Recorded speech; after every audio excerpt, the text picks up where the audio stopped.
کتنی دعائیں کرتے ہیں. کون سی مسجد میں دعا نہیں ہوتی؟ کون سے گھر میں دعا نہیں ہوتی؟ مسجد الحرام خانہ کعبہ ہوتی ہے نا حج کے بعد.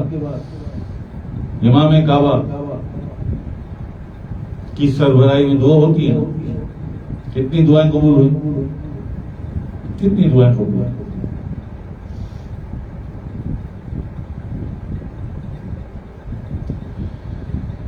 اللہ راضی ہو تو دعا قبول ہو نا.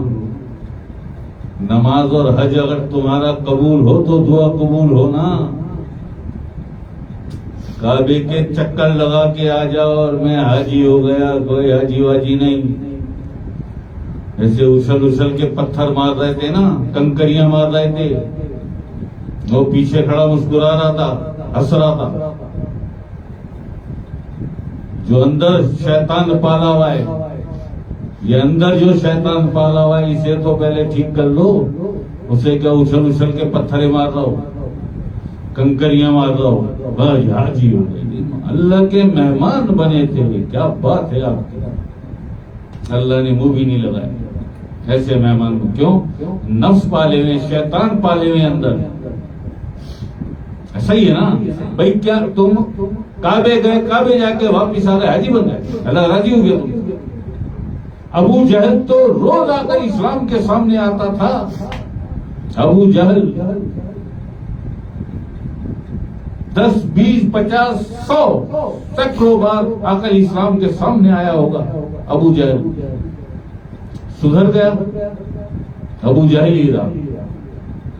آ کر اسلام سے دشمن ہی کرتا رہا. ابو جہل باوجود آ کر اسلام کی نظروں میں آنے کے تیرے کعبے کے طواف سے زیادہ افضل ہے، زیادہ فضیلت ہے آ کر اسلام کی نظر میں آنا.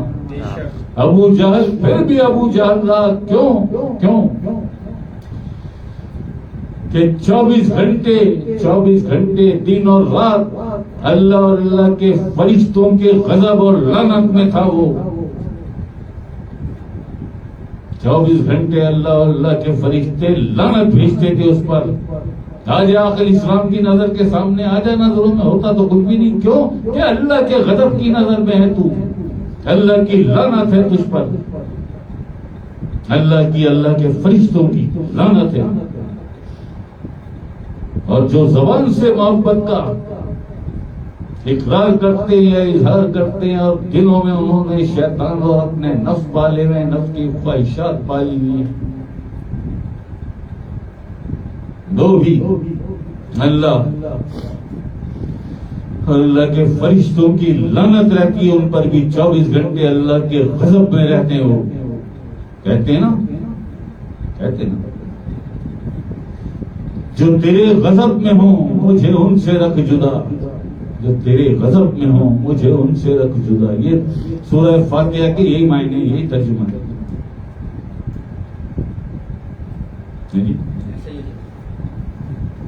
کیسے سدھرے گا یہ نفس، یہ شیطان جو اندر پالا ہوا ہے؟ قد افلح من تزکا. کیسے سدھرے گا؟ مسجد کی نظر میں آؤ، اللہ کے ذکر میں آؤ، اللہ کے ذکر کی محفل میں بیٹھو، اللہ کا ذکر کرو، جھوم جھوم کے اللہ کا ذکر کرو، ذکر پنجتن کرو، ذکر گہر کرو، ذکر علی کرو، ذکر آقا الاسلام کرو. ورفعنا لک ذکرک. ان اذکار سے جو نور بنے گا، جو اللہ کے نور کی روشنی پھیلے گی تمہارے اندر، اس نور سے، اس نور کی روشنی سے یہ نفس تمہارا پاک ہوگا، اس کا تزکیہ ہوگا. لیکن کب؟ جب آؤ گے اللہ کے ذکر کی محفلوں میں محبت سے، محبت اور عقیدت لے کر، اللہ کی محبت لے کر. تم کیا اور تمہاری وقت کیا؟ تم تو عرش والے ہو، فرش والے ہو، عرش والے ترستے اللہ کے ذکر کی محفلوں کے لیے. تم تو فرش والے ہو، عرش والے عرشی ترستے ہیں کہ کہیں اللہ کے ذکر کی محفل مل جائے. اس وقت پوری دنیا میں کی زڑائی کا پلیٹ فارم ہے جہاں اس طرح سے اللہ کا ذکر ہوتا ہے، جہاں اس طرح سے پنجتن پاک کا ذکر ہوتا ہے، جہاں اس طرح سے اللہ پاک کی حمد و ثنا بیان کی جاتی ہے. پوری دنیا میں اس وقت بھی لائیو ہو جا رہا ہوں، پوری دنیا میں ٹرانسمیشن پوری دنیا میں جا رہی ہے. بتا دو کر لو گوگل، داؤ دکھاؤ، بہت ہوتی ہے. سب زبان طوطا بھی کر لیتا ہے زبان سے، تو تم نے بھی اللہ کا ذکر زبان سے کیا. ان اللہ لا ينظر الى صورکم واعمالکم، نہیں دیکھتا تمہاری صورتوں کو، تمہارے اعمال کو، میں دل اور نیت کی طرف دیکھتا ہوں. دل والا ذکر کرو نا، تمہارا قلب جھنبش کرے اس کی محبت میں، دھڑکے، دل کی دھڑکنیں مچل جائیں جب سنو نام اللہ کا اور سنو اللہ کا ذکر، دل کی دھڑکنیں مچلنے لگیں اللہ کی محبت میں. خدا کی قسم محبت کے قابل صرف اللہ پاک ہے، وہ ہے قابل محبت. اس سے کرو محبت، اگر اس سے محبت ہو گئی تو سمجھ لو اس کی ہر محبوب ہستی سے تمہیں محبت ہو جائے گی. اور ایسا وقت آئے گا کہ اللہ کی مخلوق ان ننھے منھے پرندوں سے، ان معصوم جانوروں سے بھی تمہیں محبت ہو جائے گی. اللہ کی محبت، اللہ کی محبت وہ شے ہے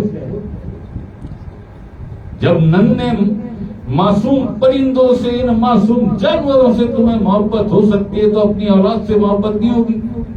لیکن کب ہوگا یہ سب؟ کب ہوگا؟ جب سب سے پہلے اللہ کی محبت کو مقدم رکھو گی. آقا اسلام سے محبت ہو جائے گی، آقا اسلام کے بچوں سے، سرکار سے، اللہ کی ساری محبوب ہستیاں، سب سے تمہیں محبت ہو جائے گی. جب اللہ کی محبت آ جائے گی، اللہ کی محبت کیسے آئے گی؟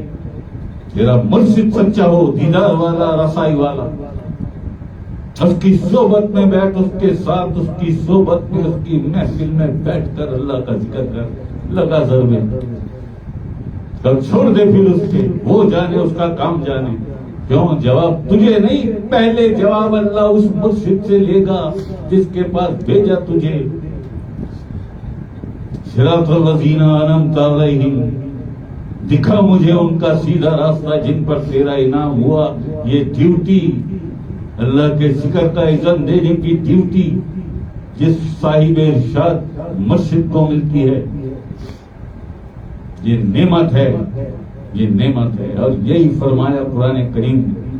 اور تم بھی یہی التجا کرتے ہو نماز میں کھڑے ہو کے، سب سے پہلے سورہ فاتحہ پڑھتے ہو نا، صراط الذین انعمت علیہم، دکھا مجھے ان کا سیدھا راستہ جن پر تیرا انعام ہوا. یہ انعام ہے، ذکر کا اذن دینا اس کی ڈیوٹی.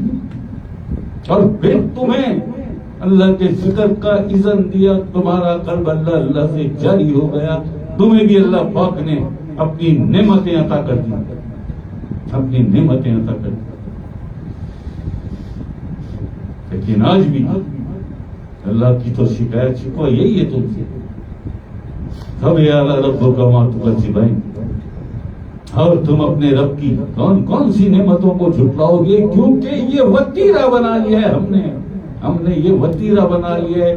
زبان پر رحمان، دل میں شیطان، یہ وتیرہ بنا لیا ہے ہم نے. خاص طور پر امت مسلمہ کا یہ وتیرہ ہے، یہ وتیرہ ہے. اللہ اللہ اللہ اللہ.